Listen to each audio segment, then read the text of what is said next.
in session. J. Ross, Patterson Chapter, New Jersey Statewide Alumni Chapter, International Justice. Good evening, brothers and sisters, and welcome to the Fredrick J. Weitkamp Banquet of the 63rd Biennial Convention of Phi Alpha Delta Law Fraternity International. Before we get started, I would like to introduce you to John Weitkamp, who will talk to you about his dad, Fred Weitkamp, the namesake of our award. Brother John.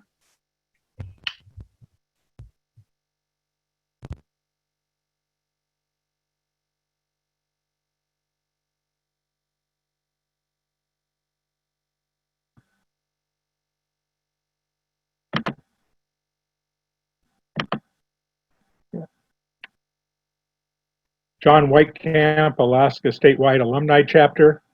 Good evening, my sisters and brothers. On March 2nd, 1951, the life of Fredrick J. Weitkamp was changed forever. He joined Phi Alpha Delta Law Fraternity. Shortly thereafter, he became a law clerk for Brother Frank E. Gray. He soon found out that the work he expected was different, as he was doing more P.A.D. work than he was legal work for his boss.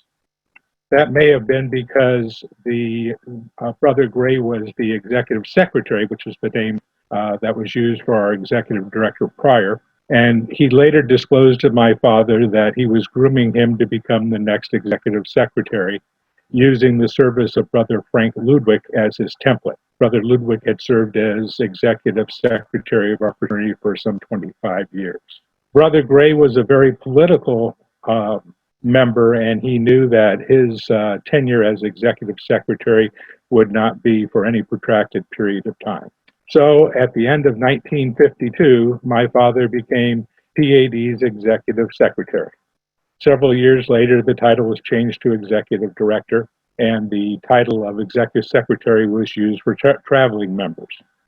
My father's tenure as executive director lasted some 40 years. In 1953, he uprooted our family and the executive office and moved us to the ends of the earth, Granada Hills, California, where the executive office remained for some 46 years. The executive office at that time consisted of a telephone, a typewriter, a mimeograph machine, Phyllis Andreessen, and not much more. Over the years, the executive office expanded substantially and eventually encompassed fraternity operations, endowment fund operations, and the P.A.D. Public Service Center, along with as many as 9 employees. The typical day for our executive director began at 6:00 a.m. and ran to at least 6 p.m. Monday through Friday. He started this way so that he could communicate with our chapters and members on the East Coast and work his way towards the West as the day went on. It was not uncommon for the executive director to have weekend communications with our members and chapters as well. My father was an ambassador for Phi Alpha Delta. He lived what he preached, which was, above all else, fraternalism and member helping member. Over the years, he touched many lives and had an impact on members' fraternal experiences. To this day, when I speak with some of our more seasoned members, they relate kindnesses that our executive director extended to them when they were in law school or later when they were in practice. Executive secretaries, later called international field representatives, who traveled to our law student chapters and provided assistance, became a regular part of executive office operations. During my father's administration, there were some 21 members who he trained and put into service in this capacity, the first one being Brother Rick McCulley, and others included such notables as the Honorable Miquel B. Harwin and Brother Ronald J. Winter. Due in large part to these members, Phi Alpha Delta grew at an exceptional rate, both in terms of membership and in terms of the number of our chapters, eclipsing all of our competitors. And in 1969, we went from being the second largest law fraternity to the largest law fraternity in the world, a position we have held ever since. In 1970, the last restriction to membership was removed, and in 1972, we merged with the largest law fraternity for women. Chapters were later installed in Puerto Rico, in Canada and Mexico, and the term international was included in our name in 1976.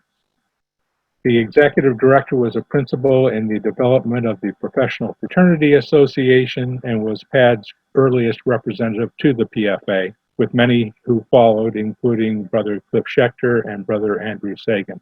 My father later received the Career Achievement Award from the PFA.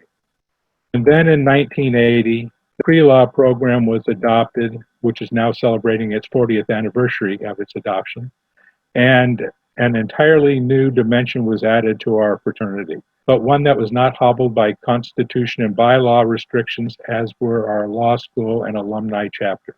And during all of this, other occurrences there were semi-annual IEB meetings, mainly held at the executive office, and DJ training sessions, usually 2 to 3 a year, all of which had one thing in common. When the work was done, everybody packed up and headed to Malibu to my father's house on the beach, and libations were had, and a lot of fraternalism took place, so much so that it was not uncommon for board members or district justices not to be able to find their way to bed or bunk and end up spending the night out on the deck.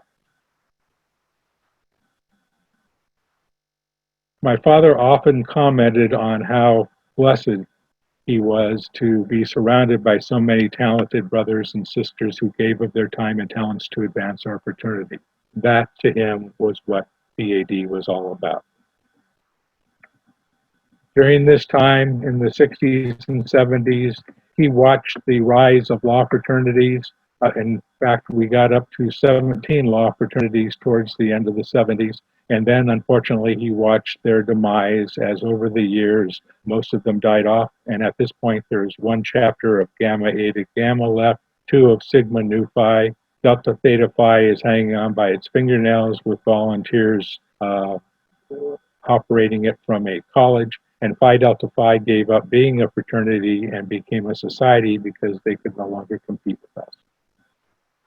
Brother Fred organized 20 P.A.D. conventions during his tenure as executive director, and he loved every minute of each of them. In 1998, he came out of retirement to organize that convention due to the unexpected departure of the current executive director at that time, and at the request of Brother International Justice Cliff Schechter.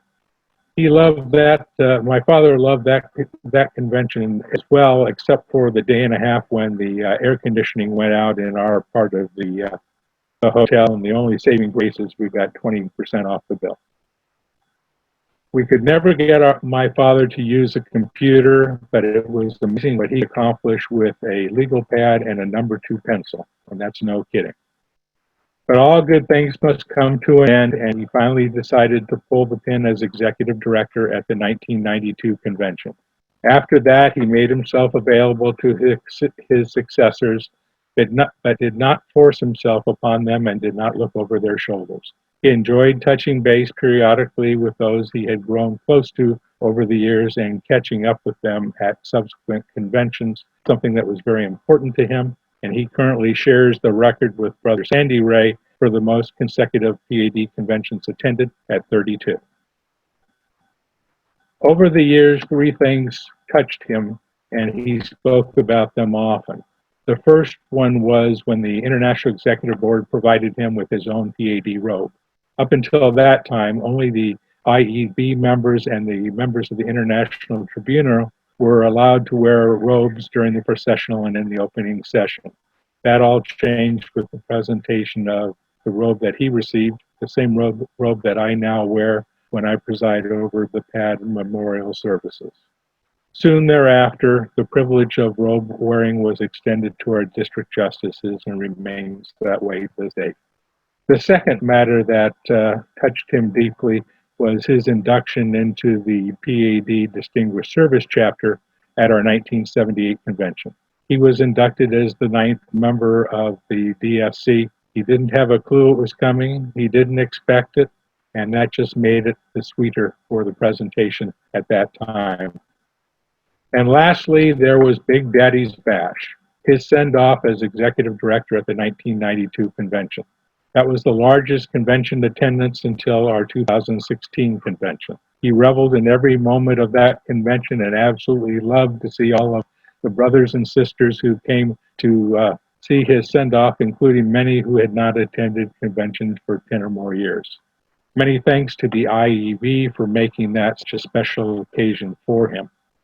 He always felt badly about one aspect of that convention, though, and that was that the outgoing international justice did not get his fair due for the 2 years of service he had put in, because he was eclipsed by the presentations made to my father during the course of that convention. So, Brother Homer, I want you to know that that has always weighed on him heavily, and it's all the more to speak to you about the very special brother that you are and your selflessness in letting him have his hour in the sun. Thank you very much. Thanks to Brother Ron Winter, who is responsible for the awards banquet being named after my father. And Ron, as I indicated, was one of those folks who was raised in the executive office as one of our field representatives, and he had a very close relationship with my father. Very nice touch, my brother. Fredrick J. Weitkamp was a member of Phi Alpha Delta for 67 years. He enjoyed his time with his brothers and sisters and wouldn't have traded it for anything. But above all else, he lived to be of service to our members, for that was his ultimate perception of fraternalism. Philos, Adelphos, Dikaios, now and forever. Thank you all for your time and attention.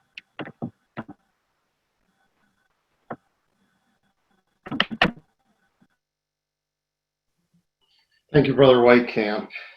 We have much to accomplish here tonight, so we shall proceed directly to the business at hand. I'd like again to thank our convention sponsors, contributors, and friends for helping to make this a great convention. P.A.D. International Foundation, all the grant donors, Sagacity, Brother B.J. Maley, law firm of Jason Michael Ross, and our education sponsor, Lawline. Putting on a convention is a huge task, and figuring out how to do one online is even more difficult. You've seen the public aspect of that planning, but that is nothing compared to the overall time and effort that goes into organizing an event such as this. Let me now hand the floor to our Executive Director, Brother Andrew Sagan.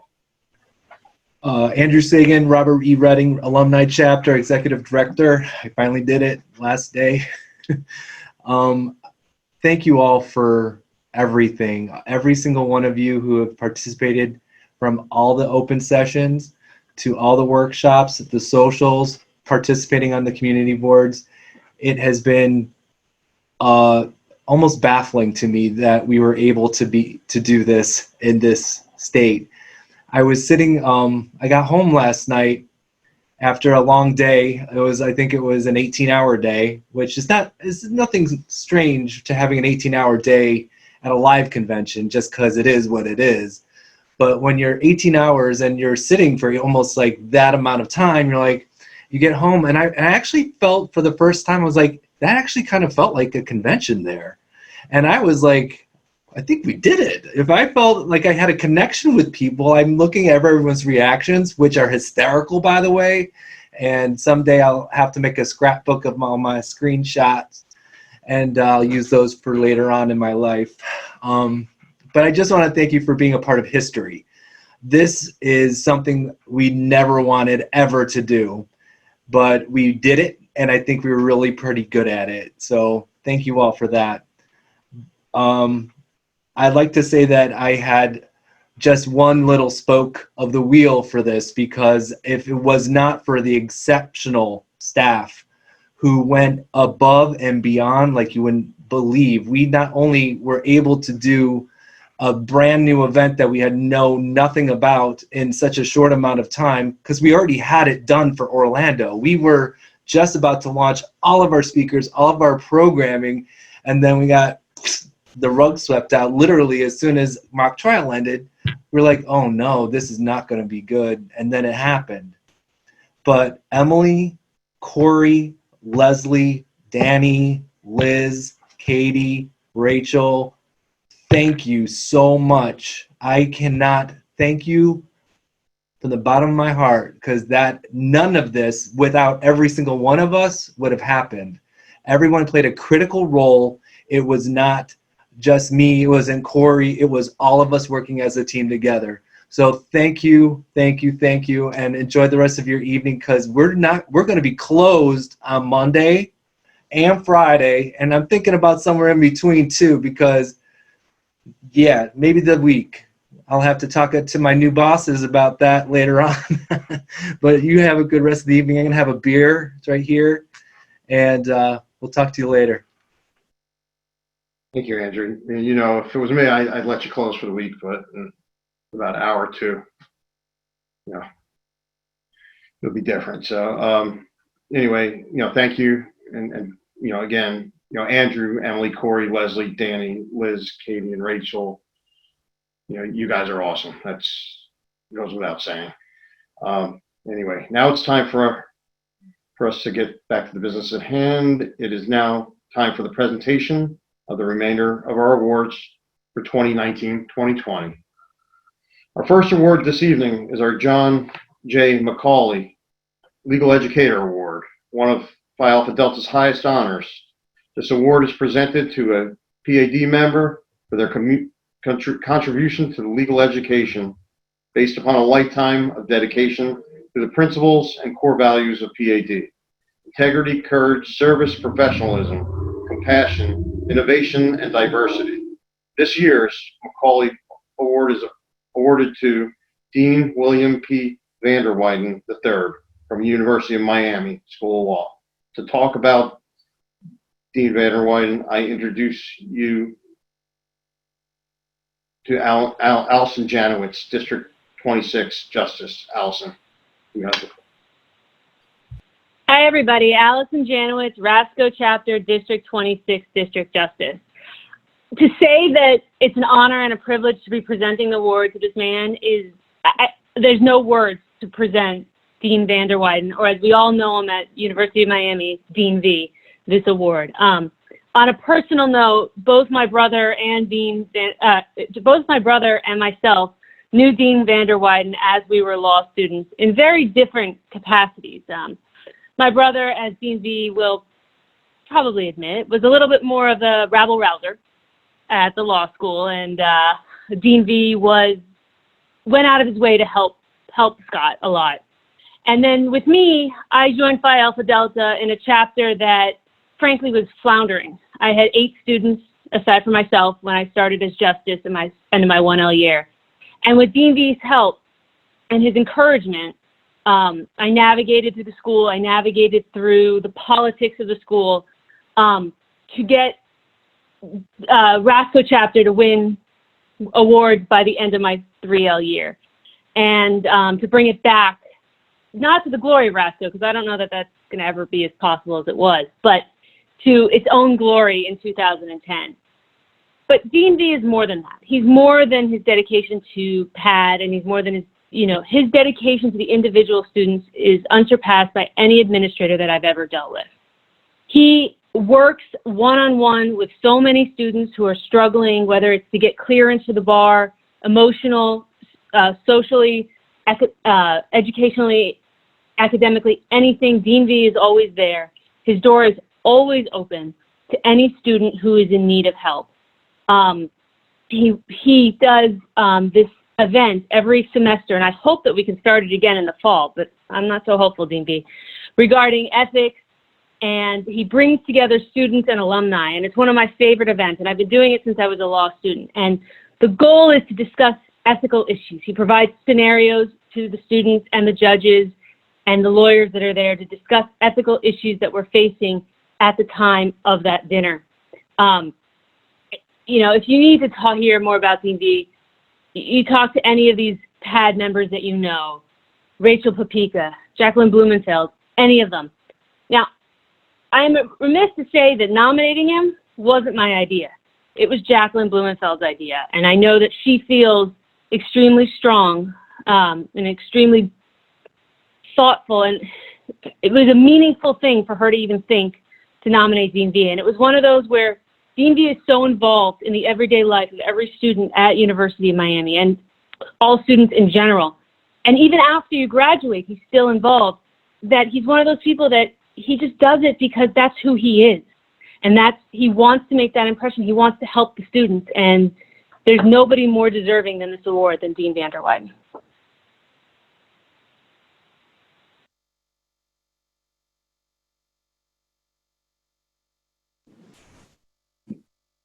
Thank you very much, Allison.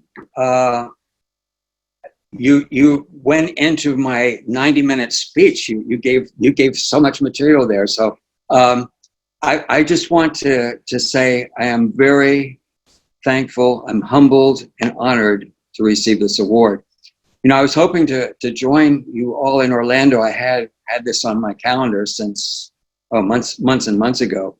And I was hoping to meet everyone and enjoy the time with you in Orlando and sipping some of that P.A.D punch, perhaps. But I'm here with you, and I'm very, very honored to receive this award. I was inducted into P.A.D in the fall semester of 1989 with a bunch of other folks, who have remained my good friends for all these years. I think there was a whole room full. I want to say there were about 70 or 80 of us inducted at the same time. And ever since that time, I've been involved with all the justices of P.A.D at the University of Miami. Allison, of course, and Jackie, I thank you both. But there's so many others that I could name. P.A.D has always been a favorite organization of mine. Whenever I've gone recruiting for students to come to the law school, I meet many young people who are members of the P.A.D pre-law societies, and we immediately strike up a conversation. And I mention to them and to our students as well that P.A.D provides this tremendous networking opportunity. This is truly a fraternity, something that goes on and on well past law school. So, you know, I mention to them always that, you know, P.A.D is very important. Put that on your resume, and when you go in for a job interview and you're interviewing with a P.A.D member, right away there's a common ground that one has in the interviewing process. Just think of all the wonderful people over the last century, over 100 years, who have been members of P.A.D, presidents and Supreme Court justices, Vice President Biden, and all of you, of course. Wonderful people who are carrying through the ideals of P.A.D, especially as they relate to professionalism and integrity and all the other ideals that P.A.D offers for its members. I really thank you for this award. If there's anything I can ever do to be a better member of P.A.D, I would love to do that. I am, again, very honored, and thank you for this wonderful tribute. Thank you so much.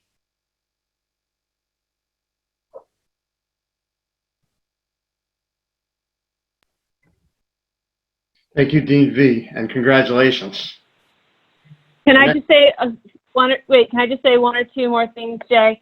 Sure. Allison Janowitz chapter. One thing that I forgot Dean V to mention is that rabble rouser, who's now a judge, wanted to say hi and congratulations.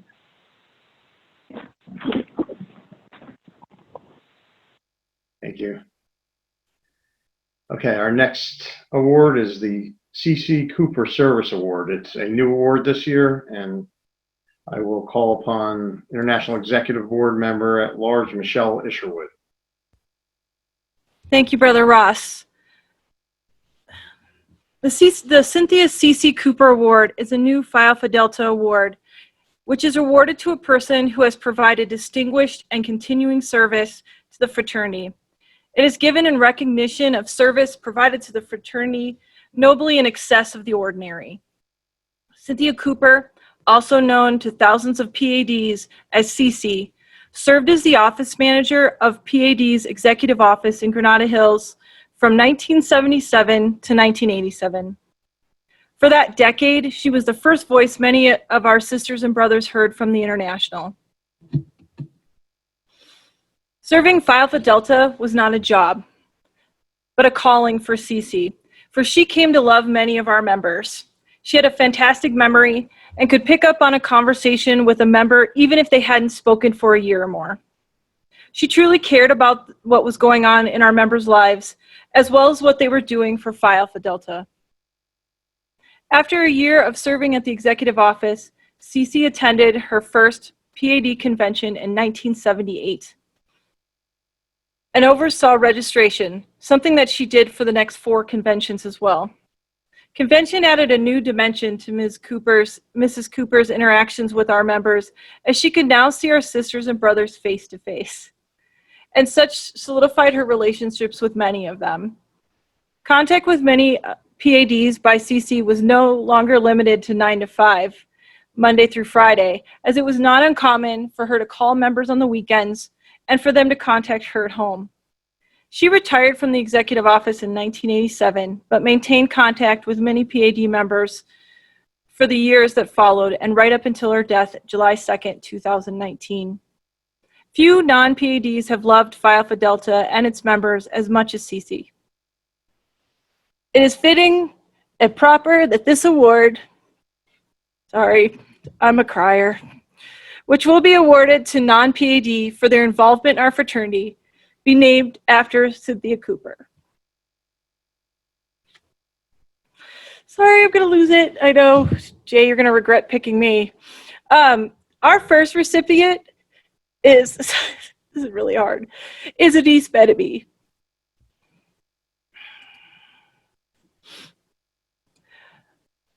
Anise Benamy came to her first convention in 2012 with Brother Benamy of blessed memory. This is her fourth convention. Sister Benamy worked with the IAB and the foundation in 2014 to start the David A. Benamy Grant to help new alumni attend convention. Her innovation and generosity sparked the convention grant program that many of you have generously donated today and over the years. Sister Benamy remains an active part of Phi Alpha Delta on the national level and at the New Jersey Alumni Chapter. She is the newest member of our Phi Alpha Delta Membership Auxiliary. Sister Benamy, thank you for everything you do for Phi Alpha Delta, and congratulations.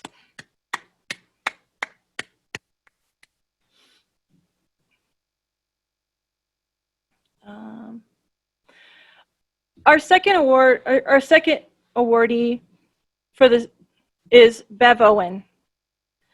Bev Owen first came to our convention in 1970 with her husband, Brother Norm Owen. She has been a part of every Phi Alpha Delta convention since that time. This is her 26th convention. When Norm joined Phi Alpha Delta, in the immortal words of Brother Weitkamp, we got a twofer. Bev has always pitched in and worked to make Phi Alpha Delta and our conventions a wonderful experience for all of our members. She has worked in registration, she has put together convention materials, and in 1996, when the IAB arrived at convention to find that the planned Monte Carlo night hadn't been actually planned, Bev single-handedly planned that and executed an amazing Monte Carlo night in 7.5 hours. Bev Owen is an incredible asset to Phi Alpha Delta. She is as much a PAD as any brother or sister. So Bev, on behalf of all of our members, sorry, thank you for your service to Phi Alpha Delta and congratulations.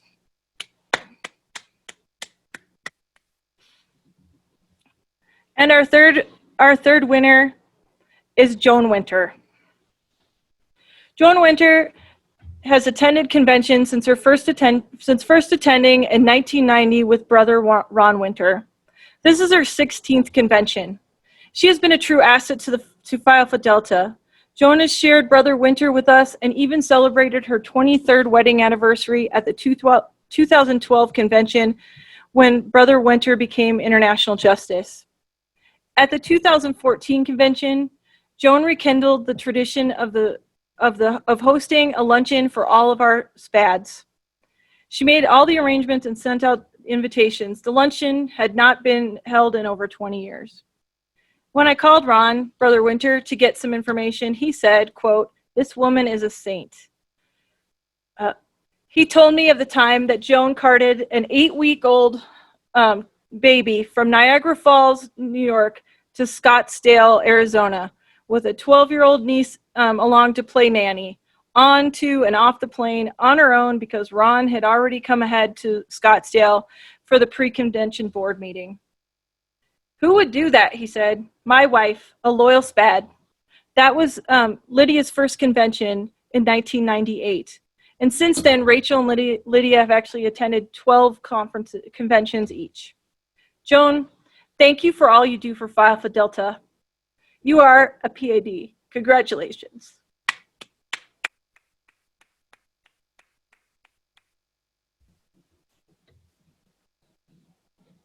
Thank you, Sister Michelle. Now to present the award for the George Fink Outstanding Alumni Chapter Justice is International Vice Justice John Miquel. Brother John. Good evening, sisters and brothers. John Miquel, your International Justice-elect. The George Fink Outstanding Alumni Chapter Justice Awards from 3rd to 1st place are: 3rd place, Pega Yadzi Gorman, Robert E. Redding Alumni Chapter. 2nd place, Samantha Ivey, Minnesota Statewide Alumni Chapter. And 1st place, John Weaver, Knoxville Alumni Chapter. I turn the floor back over to you, Brother International Justice Outgoing Ross. Thank you, brother. Okay, now to present the award for Outstanding Alumni Chapter, International Secretary B.J. Maley. Brother. Thank you, brother. The pinnacle of accomplishment as an alumni chapter is to be recognized by the fraternity as Outstanding Alumni Chapter. There are a couple that have gotten greedy, but we won't go into that. This year, we had several worthy nominees, and the top 3 award winners, in reverse order, are 3rd place, the New Hampshire Statewide Alumni Chapter. Congratulations, New Hampshire. 2nd place, the Alaska Statewide Alumni Chapter. Newcomers on the block. Congratulations. And finally, in 1st place, I'm sure you'll all be surprised to hear, the Knoxville Alumni Chapter. And with that, I'll turn things back over to you, Brother Ross. Thank you, brother. Our next award is the Alex A. Hotchkiss Outstanding Chapter Justice Award. This award is named after our esteemed brother, Alex Hotchkiss, a past Supreme Justice and Judge. To present this award, I call upon International Executive Board Member at Large, Nicole Winget.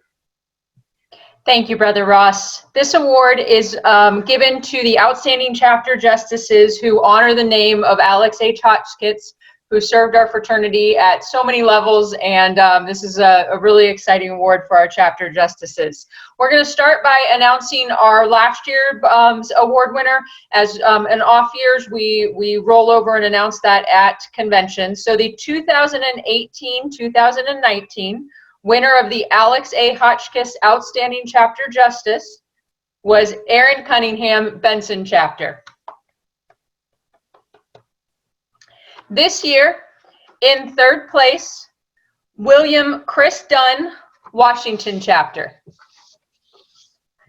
2nd place, Jennifer Sarial, Dooley Chapter. And in 1st place, Crystal Casante, McLean Chapter. Congratulations. I turn it back over to you, Brother Ross.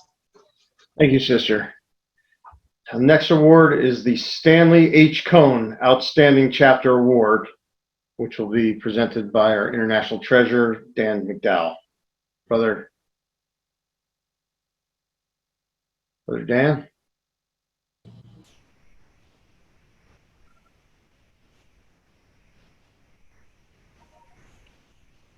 And now, sisters and brothers, we come to the Stanley H. Cohn Outstanding Chapter Competition, the determination of the best law school chapter in P.A.D.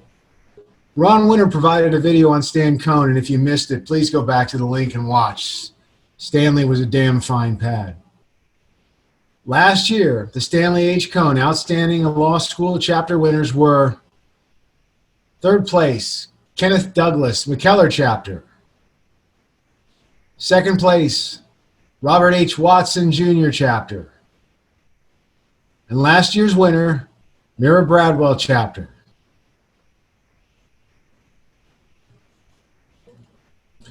This year, we received many applications for the Stanley H. Cohn Outstanding Chapter Competition. From this group, the awards committee has chosen the top 3 chapters for the 2019, I'm sorry, there's a typo. I apologize. Top 3 chapters. In third place, Edward T. Stanford chapter. In second place,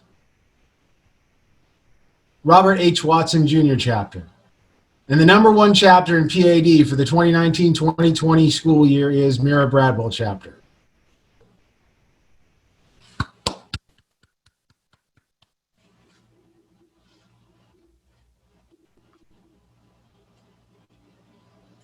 Congratulations, all the chapter award winners. Now we go to the district awards. First award is the Dan Halpin Award. The Dan Halpin Award may be awarded to a district justice who has discharged the duties on a long-term, consistently high level of achievement in the best traditions of Phi Alpha Delta. At this time, I am pleased to present to District Justice Steve Fensky the Dan Halpin Award. Steve became District Justice on April 13, 2012, and has consistently performed as such for the past 7+ years. Congratulations, Brother Steve.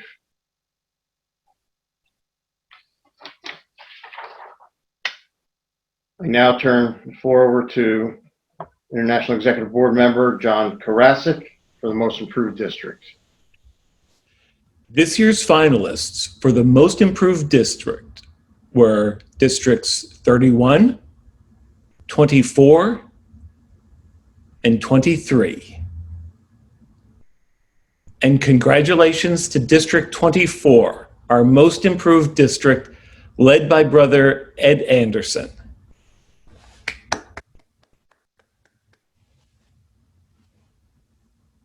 Congratulations. Thank you, brother. Now I will turn things over to International Board member Nick Lee, who award the Outstanding District. Thank you, brother. The International Executive Board recognizes the district it determines to be the most outstanding in PAD each year. Last year's Outstanding District was awarded to District 26, led by our beloved sister, Allison Janowitz. This year, the 3 finalists for Outstanding District Award are District 15, District 24, and District 32. This year, the Most Outstanding District Award is presented to my very own District 15, led by my good friend, #DJ Ron Coleman. Back to you, #IJ. Thank you, brother. Congratulations to the district finalists and winner. I now move to the Stan Jones Outstanding District Award, and we'll turn the floor over to International Marshal Nicole Gritta. Sister Nicole. Good evening, my sisters and brothers. The Stan Jones Outstanding District Justice Award is presented annually to the District Justice determined to have performed the most outstanding service on behalf of our fraternity. At this time, I'd like to turn it over to the Brothers Hill to provide us with some backgrounds on Brother Stan Jones.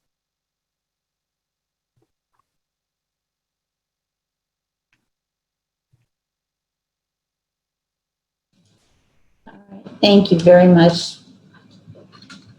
We apologize for the sun. This is Arizona. We tried to move several times, and so if there's a glare, we apologize.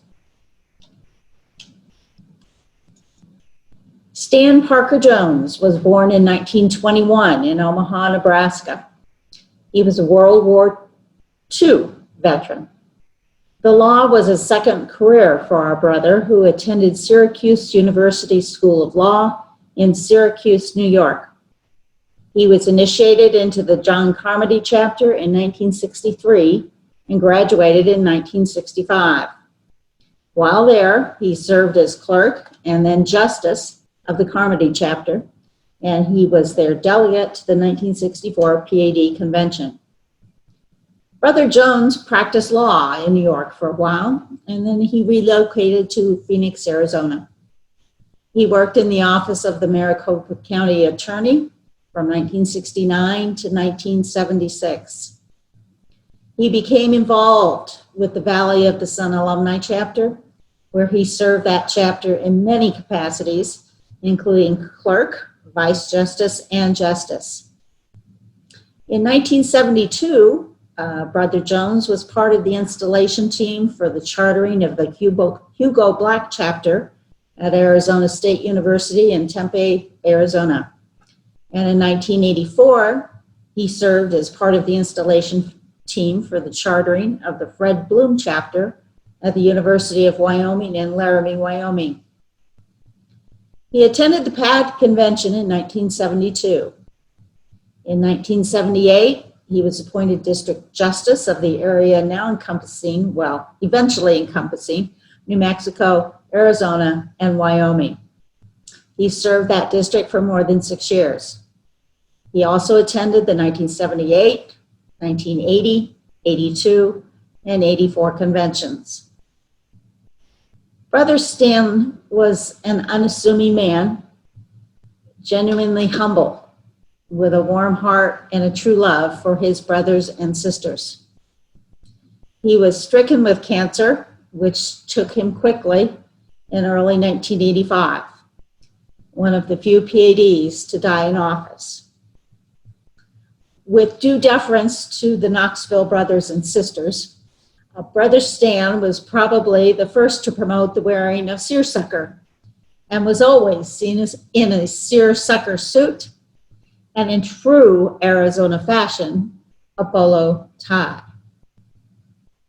He was so beloved by his sisters and brothers that the International Executive Board named the Outstanding District Justice Award in honor of our brother.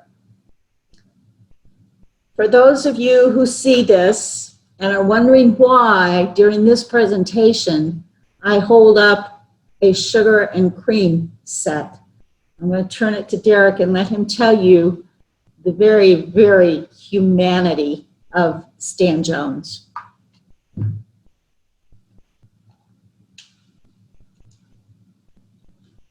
We met Stan at the 1980 Hot Springs Convention. We saw him again at the 1982 St. Louis Convention. We were DJs then, got to spend more time with Stan. We did not see Stan again until the 1984 Miami Convention, but we felt that P.A.D. friendship that we talked about today. Stan had a great ability to communicate, which was and is an important trait for all DJs. At that time, long-distance telephone calls were very expensive, so a lot of contact was made by letter. Before our wedding in February of 1984, we got a warm, typed letter from Stan that he would not be able to attend our wedding. It included humorous references to convention memories.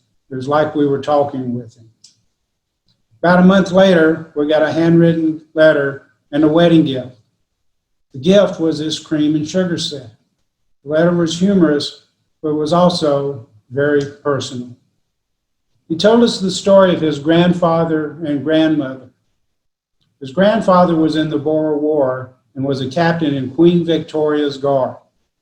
Their families were feuding, so they were unable to marry in, as Stan put it, bloody old England. So his grandfather sold his commission in the Queen Victoria Guard, and they ran off to America and got married in South Dakota. This cream and sugar set was a wedding gift from the grandfather to his grandmother. When you stop and think about it, it hit me today. This sugar set is as old or older than our fraternity. Stan let us know that he had no family to inherit the wedding gift. He said that Phi Alpha Delta is his family. Therefore, we qualified to inherit. We believe thinking of P.A.D as a family is a mark of a strong DJ and of being a very strong member of Phi Alpha Delta. Thank you.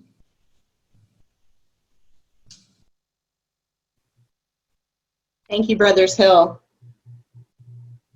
Last year, during our Leadership Summit, the Stan Jones Outstanding District Justice Award was awarded to Jennifer Ramari, District Justice for District 18. This year, the competition was particularly strong, and I'm happy to present the finalists in no particular order. Pega Yazzie Gordman, Edwin Anderson, Stephen King, Ronald Coleman, and Jennifer Schroeder. Without further ado, brothers and sisters, it is my distinct honor to present the Stan Jones Outstanding District Justice Award to one of my kids, Brother Ron Coleman. Here's to you, brother. My deepest regret, but I'll hold this up for you. Back to you, Jay. Thank you, Sister Nicole.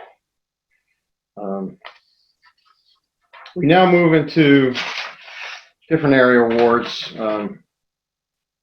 Don't necessarily have to do with district. We have something called the Meritorious Service Award. It is awarded to a fraternity member who has provided meritorious service to the fraternity.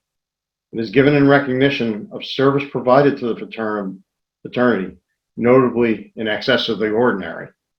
This year, I am pleased to present the Phi Alpha Delta Meritorious Service Award to Stephen King. Stephen is currently the District Justice for District 16 and a past International Justice. After the first time Stephen served as a District Justice, he served on the International Tribunal for 2 years and subsequently on the International Executive Board for 8 years. And he's also helped Phi Alpha Delta advance its mission, vision, and values. Not only has he taken on a role that most would not after serving as International Justice, he's gone above and beyond in that role, while concurrently offering sound advice and counsel to the IJ, the current IJ, and the International Executive Board over the past 2 bienniums. Thank you, Stephen, for your dedication and commitment to Phi Alpha Delta.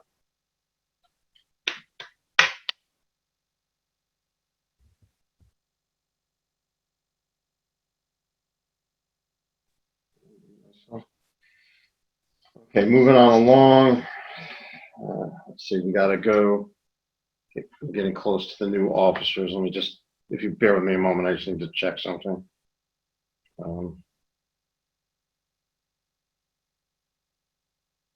Just give me a moment, ladies and gentlemen. If you want to stretch, now would be a good time.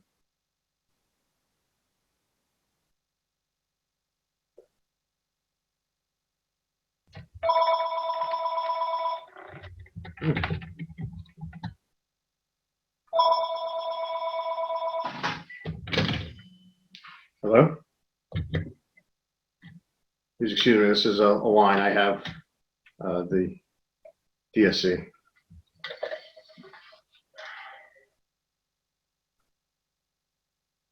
Okay, I see.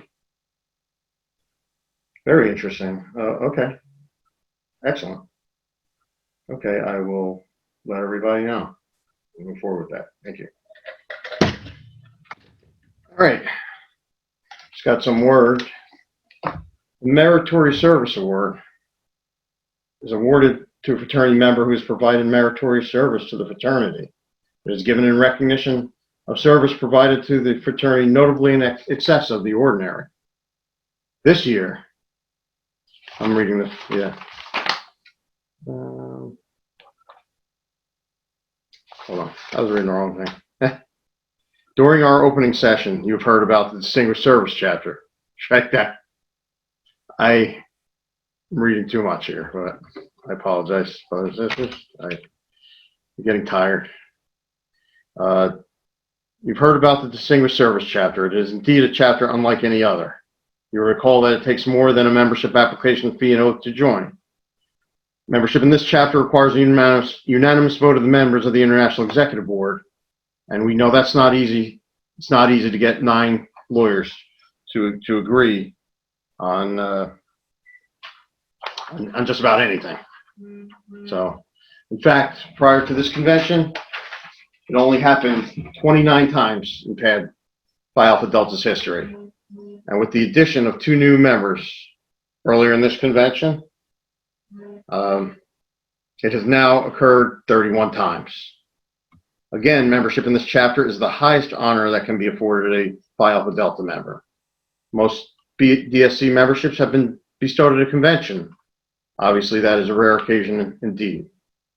However, it is my understanding that another meeting of the current DSC members in attendance occurred to determine if a search should be conducted tonight for a new inductee. And they have advised me that they have communicated to me regarding the same. Okay. At this time, our new DSC member, number 32, is Hector Mendez Luisil of Puerto Rico.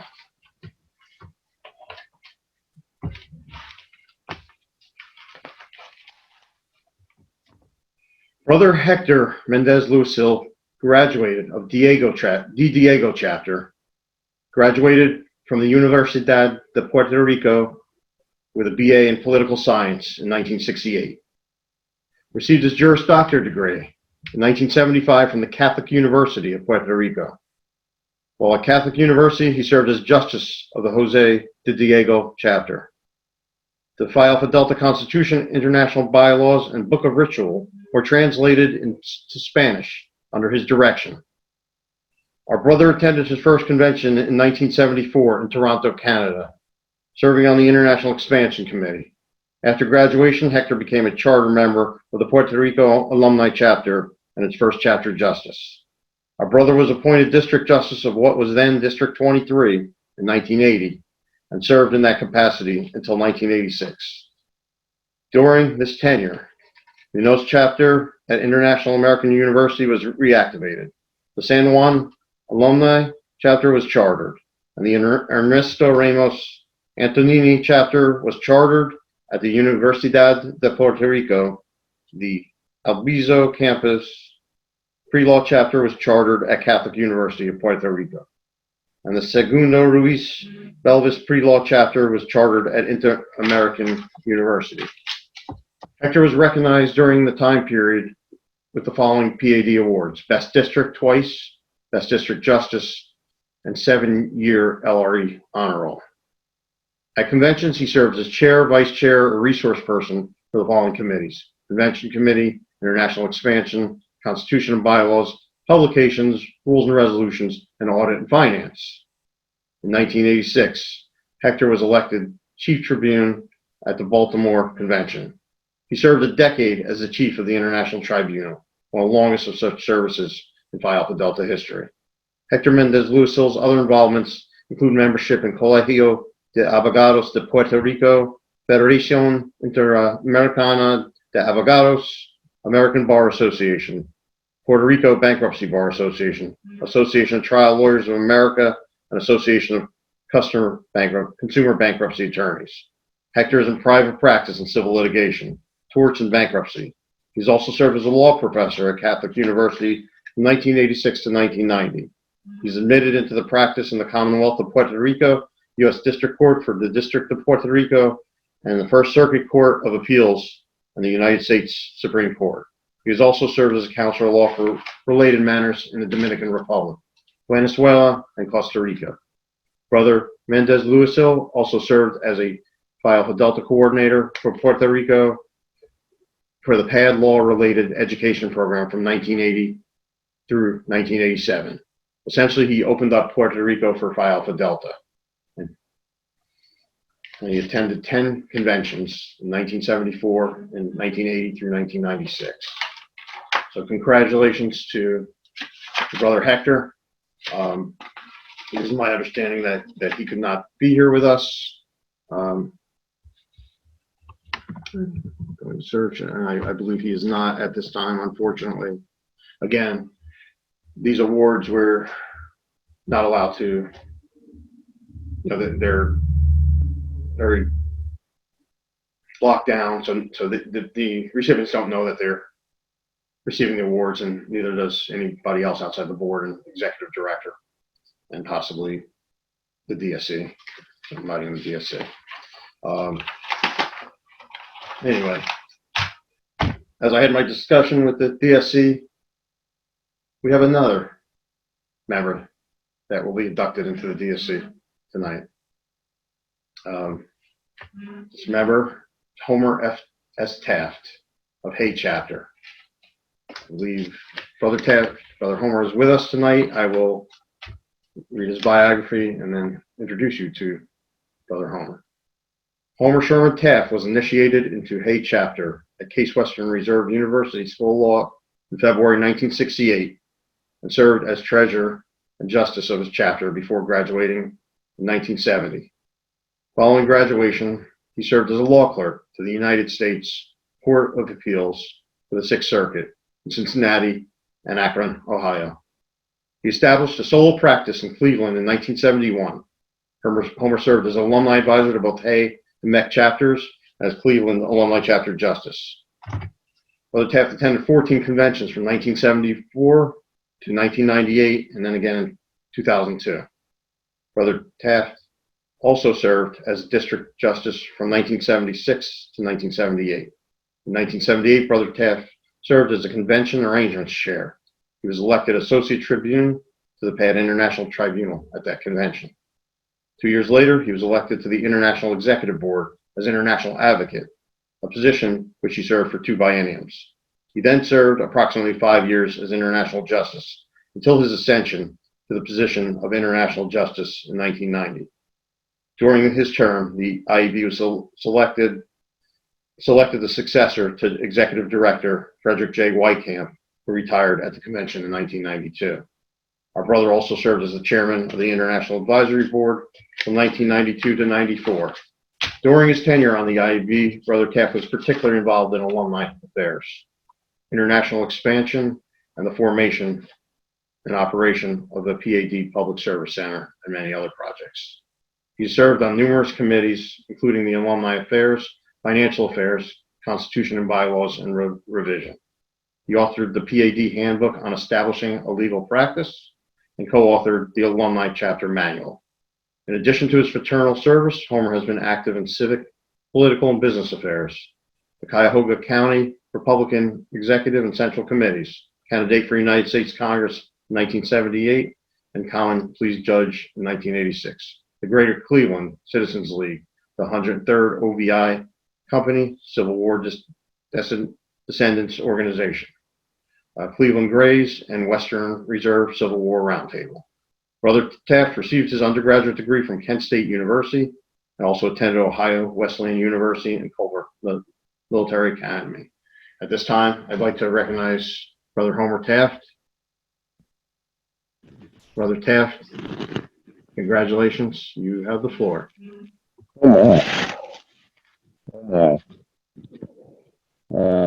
Thank you, Brother International Justice Ross, and thank you to the members of the International Executive Board and to all those in the fraternity.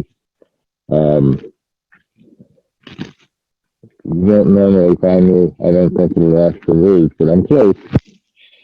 I was very moved at the beginning of this evening when Brother John Weitkamp mentioned that Brother Fred and I shared a retirement together. And by no means did I feel that was a slight to me. I kind of grew up in this fraternity under Brother Fred Weitkamp. Um, Probably was one of the big headaches of those hearing up something, and it was a true honor, and that early on, preparing to seek justice, Fred confidentially shared with me his intentions, which left me in charge of international justice of the board that had to find his successor, and no one could succeed Fred, really. But it was certainly an honor to serve with him, and to have left with him. I see an awful lot of friendly faces here tonight. If I dared to start, I'd either A, never end, or B, leave somebody out, which would be wrong. But I owe everything that I've accomplished in Phi Delta to so many other people. It was an honor to serve you in a lot of ways, and I am particularly pleased that I've seen that Andy has maintained and perhaps even grown a greater commitment to alumni. When I was in law school, it was very hard sometimes to contact some of the alumni, and resolved that when I became a lawyer, I was going to stay involved, and I did stay involved with Alumni Advisory District Chapter. I resolved to keep an alumni chapter going, and we did other things to support and work with the law students. And I'm glad to see that so many of those traditions continue today. I thank you all very much. It's a special treat to see you though. I was thrilled to hear Brother Hector's admission. He was a tremendous asset to the fraternity. To come in with him is an even thank you.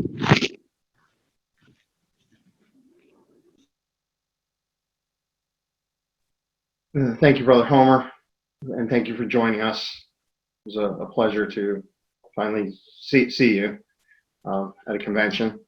Appreciate it, and thank you for all you've done, and congratulations on being the 33rd DSC member in our history. Anyway, at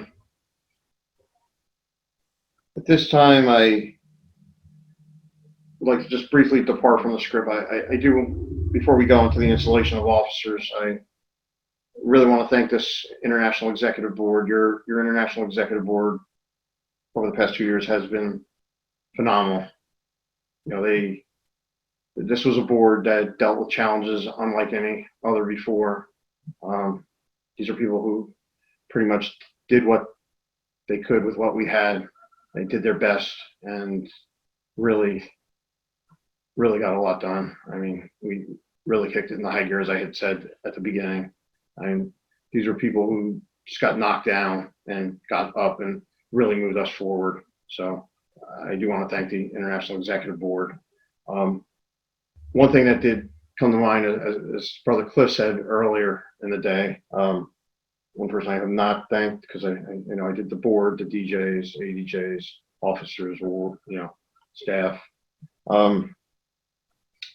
Just want to kind of say thanks to my family. It's been tough, especially since March. I had issues last year where I had a bad respiratory issue for a lot of 2019, and then did come down with a bad case of COVID at the end of March. And while that, still continuing to work and kicking Phi Alpha Delta in the high gear, giving that first priority. So many thanks to my family, my wife Teresa, son Joshua, the parents Susan and Lloyd, my sisters Samantha and Holly, my brother-in-laws Jim and Aaron, and my nephew James, nieces Juliana, Aviva, and Maya. I know I've had to not do things with you weekends or whatever, miss things because I have been doing, things for Phi Alpha Delta. I will still continue to do stuff for Phi Alpha Delta, but I will hopefully have a little more time and make those birthday parties, do what I need to do with you guys as well. So thank you for bearing with me the past 2 years as International Justice and past 10 years on this International Executive Board. All right, so as we go toward the installation of officers.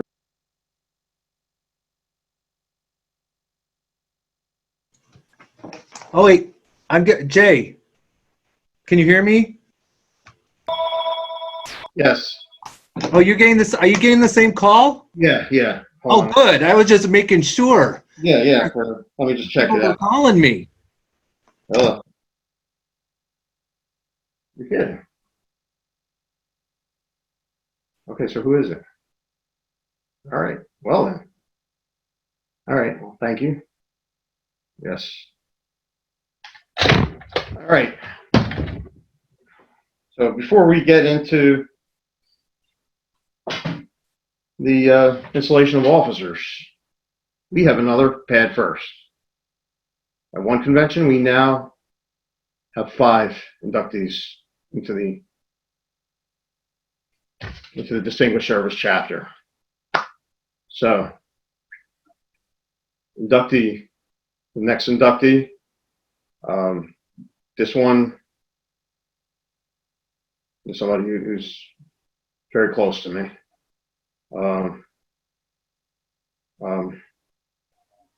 But somebody who I've served with on the board. But anyway, let me get right to it. I believe this is number 33, 33rd member duly inducted into the Distinguished Service Chapter. And this one is Arnold N. Hirsch. Brother Arnie Hirsch is with us. I will read a little bit of his biography and then turn the floor over to Brother Hirsch, who's our outgoing Chief Tribune. Brother Arnold Hirsch received his BA from Hofstra University in 1974 and received his JD degree in 1978 from the University of Toledo. While at the University of Toledo, Arnie was initiated into the Sir Edward Kirk chapter, where he served as the marshal and on the recruitment of new members committee. In 1993, Arnie was appointed the District 5 District Justice, which included Arizona and New Mexico at the time. At the time of his appointment, District 5 was comprised of 3 chapters, 2 in Arizona and 1 in New Mexico. During his 9 years as District Justice, a chapter was added at UNLV in Nevada, and subsequently, while serving on the International Executive Board, another chapter has been chartered in Arizona. After serving as District Justice, Arnie was elected to Phi Alpha Delta's International Executive Board in 2002 and served 6 two-year consecutive terms, 3 as International Executive Board member at large and 3 terms as International Treasurer. In 2014, he was elected to the Phi Alpha Delta International Tribunal and served 4 years as an Associate Tribune, and the last 2 years, up until today, up until it's going to be shortly, as Chief Tribune. Arnie is also the recipient of Phi Alpha Delta's prestigious Meritorious Service Award. Brother Hirsch is admitted to the practice in the states of Ohio and Arizona.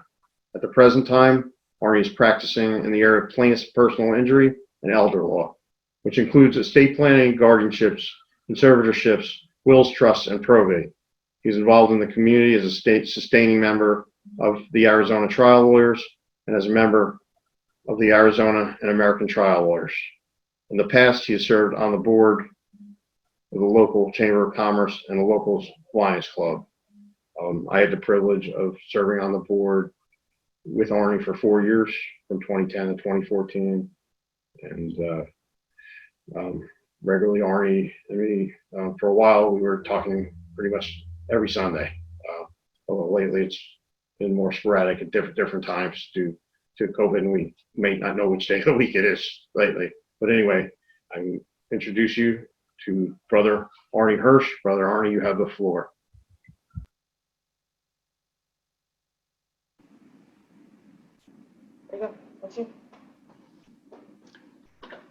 Thank you, International Board. This is truly a surprise, and of course, not knowing, nothing is prepared, but this is obviously very special. It's something you know, and you've seen members. I think this is my 15th convention, so I've seen other people receive this award, but never think about receiving yourself. Again, I'm truly humble. There's so many people I could thank, but I would forget too many of them. I've been a member of P.A.D. proudly for 44 years, 27 years in service between the District Justice, Executive Board, and the Tribunal. So I've met so many people and I've had so many great experiences, and it becomes like family. I could go on, but the main points that come in my mind is, especially for the people, and I know this has been mentioned before, and I think I'm repeating Brother Nick Lee when he says, this is a different convention, and while it was a tremendous convention, thanks to the International Board and the office, the people that came this time really need to come in person. If they come in person, they will see fraternalism at its best. So I urge everybody to please try to do that, and please try to encourage other people to come so they can feel the feeling of fraternalism that can only really take place at a convention, which obviously is every 2 years, which even makes it more special. The last thing I'd like to say is that it's an old saying, it's kind of a cliche, but whatever you put into this organization, you receive tenfold back through satisfaction and seeing the people that you are involved with succeed in life, succeed in the fraternity, and just become better people. So again, I can't thank the International Executive Board enough. It's truly a great honor. Thank you.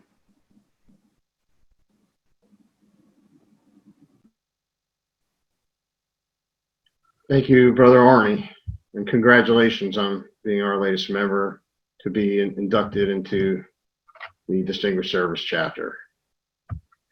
Now, if there is nothing else, we will go to the installation of officers. Let me just check with our Executive Director to see if we've covered everything. Brother Andrew, just want to double check with you. Everything's good. Thanks, Jay. All right, excellent. It is now time to conduct the installation of our new officers. So we return to the ritual. The distinguished members who have been duly elected as international officers by the International Chapter Phi Alpha Delta Law Fraternity and Convention assembled will now be installed in their respective offices. As I announce the names of the international officers elect and the officers they've been elected to fill,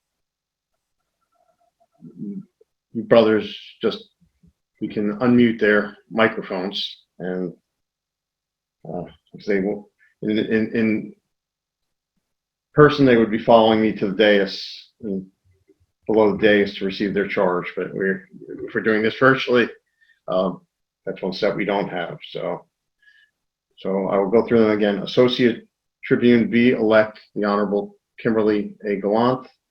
Associate Tribune A elect, Jeff Crane. International Chief Tribune elect, Ronald Winter. International Board Member D elect, Nicole Winget. International Board Member C elect, Conchetta Sosi Dahara. International Board Member B elect, BJ Malley. International Board Member A elect, Michelle Isherwood. International Marshal elect, Nicole Gritta. International Treasurer elect, John Karasik. International Secretary elect, Jennifer Schroeder. International Vice Justice elect, Daniel McDowell. International Justice elect, John Miquel. Honored members, on this day you will be placed, this day will be placed the solemn responsibilities for the welfare of Phi Alpha Delta Law Fraternity International and the arduous duties of the office which the bylaws of the fraternity specifies and requires to ensure the attainment of the high aims set forth in its declaration of purpose. These responsibilities and duties are well known to you, and your acceptance of them will assure the members of our fraternity that they have been entrusted to strong and able hands. Phi Alpha Delta has chosen well. International officers-elect, it is now my high privilege to administer your oath of office, upon completion of which you will be duly installed as the international officers of Phi Alpha Delta Law Fraternity International, and will assume the duties of your respective offices.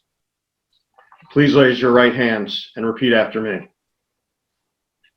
I do solemnly and sincerely promise and swear I do solemnly and sincerely swear, promise and swear that I will faithfully perform that I will faithfully perform the duties of the office that I am about to assume, the duties of the office I am about to assume, according to the letter and the spirit according to the letter and the spirit, the bylaws, rules, and ritual, bylaws, rules, and rituals, Phi Alpha Delta Law Fraternity International. Phi Alpha Delta Law Fraternity International. Okay. J. Ross, Patterson Chapter, New Jersey Statewide Alumni Chapter, Immediate National Justice. Brother Miquel, I hand you the virtual gavel. You have the floor. Dear sisters and brothers, John Miquel, International Justice. Before starting my prepared remarks, let me say, I've heard you. In addition to my candidacy statement and speech before convention assembled, please let me say loud and clear, raising your voice in respectful dissent is fraternal. Racism and discrimination are unacceptable. We must denounce racism and bigotry, whether direct or systemically. No one should be marginalized for being different or for whom they love, and the lives of Black, Indigenous, and other people of color matter. It was 20 years ago today. I was in the back of the room at the reception, capping off the 53rd Biennial Convention in Miami Beach, knowing I wanted to come back and make P.A.D. a part of my life. It was there and then that I was baptized in the waters of Philos Adelphos Dikaios. The love that one feels for our sisters and brothers, the love that brings our brethren together for a shared purpose. I've come to understand that there's so much that we as PADs can learn from one another. Mentoring is central to our professional service fraternity. It is what we do. I've also learned that you can't be somebody else, only yourself, and that the true challenge is taking all that we learned from others and integrating it into ourselves, that we can become a better person and thereby giving service to our fraternity. Please, I want to share with you a story about my father when I was growing up. When I wanted anything, something, anything, it didn't matter. I heard a story about a stove. I want you to think, Old West, pot-bellied stove, to be exact. That's the kind of stove that he grew up with, the one that burned the wood for heat. He used to say, "On ne peut pas dire au poêle, donne-moi de la chaleur, je te donnerai du bois. La vie ne marche pas comme ça." Translated into English, that means, you cannot ask a stove for heat and then promise it would. Or in another translation, what have you done for me lately? Brothers and sisters, by sharing your time, talent, and treasure with PAD, you bring the wood to the stove, which will continue to fuel the fire from which the flame of fraternalism burns. That allows PAD to give service to our members, our school, our professions, and our communities. How do we measure a biennium? 24 months, 730 days, 17,520 hours, 1,051,200 minutes, or 63,072,000 seconds until our convention. It's more than mere passing of time. It is what we do with that time. And I'm going to tell you, brothers and sisters, it is that time. Chronos adelphos. It's time for a change. So I'm going to take down the jacket that many of you have seen me wear for 12 years and put on a different one, more symbolic one. I ask that you join me in the arena, sisters and brothers, that you strive to do the deeds, that you know those great enthusiasms and great devotions, that you spend yourselves in a worthy cause, in the cause of Phi Alpha Delta. I know you've had a very long convention, and so in a very rather surprising turn of events, I'm going to cut this short. Thank you in advance for an amazing biennium that we will come to see. Thank you for all you've done and all you will do for Phi Alpha Delta.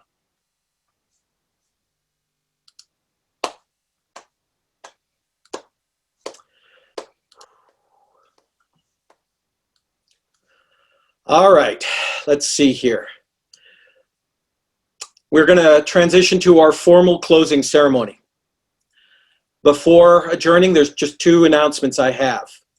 One, I am honored to serve with a historic international executive board.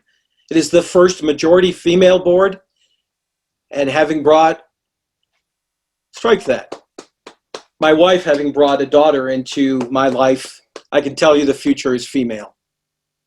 And also, it's one of the most geographically diverse boards that we've ever had. There's a board member in each time zone. And so, for my sister in California, the post-convention board meeting will be called to order at noon Eastern time tomorrow. Get some sleep, Michelle. Let's turn to our ritual. There being no further business to come before the International Chapter, we shall proceed to adjourn this 63rd Biennial Convention of Phi Alpha Delta Law Fraternity International. To those of you who can, please stand. As members of Phi Alpha Delta and as delegates of this 63rd Biennial Convention, we have gathered here from our distant homes and from the various law schools to advance the ideals and objectives of our fraternity. As we began this meeting of the International Chapter, we directed our minds to the purposes, goals, and aims of our fraternity. And now, for the moment, our business is done, and we should adjourn. But in adjourning, let us do so in the same fraternal spirit we began. As we return each to our own homes and to our individual responsibilities, let us lay aside any differences of opinion that may have arisen. Such things occur when people have gathered together in deliberative assembly. Elsewhere, at times, they breed hard feelings and deep enmities, but not so here with us. For us, they must be forgotten in the bond of fraternalism, which we all share in Phi Alpha Delta. Let us recall the accomplishments of this meeting, the renewal of old acquaintances, and the making of the new ones among the members of Phi Alpha Delta. This biennial renewal of fraternalism of Phi Alpha Delta Law Fraternity International will, I trust, increase the dedication of each of us to the purposes of our fraternity. And as we return to our individual chapters, let us supply this renewed vigor to the strengthening of these chapters, and if I may alter the ritual, to our membership writ large, and serve Phi Alpha Delta as a whole. I now declare this International Chapter meeting closed and the 63rd Biennial Convention adjourned. Sine die. I turn this over to our brother, International Executive Director, Andrew Sagan. Thank you all. This has been great. I'm going to pass it to Nicole really quick. We have one thing that we want to do with y'all. Holgrida International Marshal, Sanford Chapter. Before we conclude, I would like to recognize Brother Ed Anderson to lead us in the Daisy Song.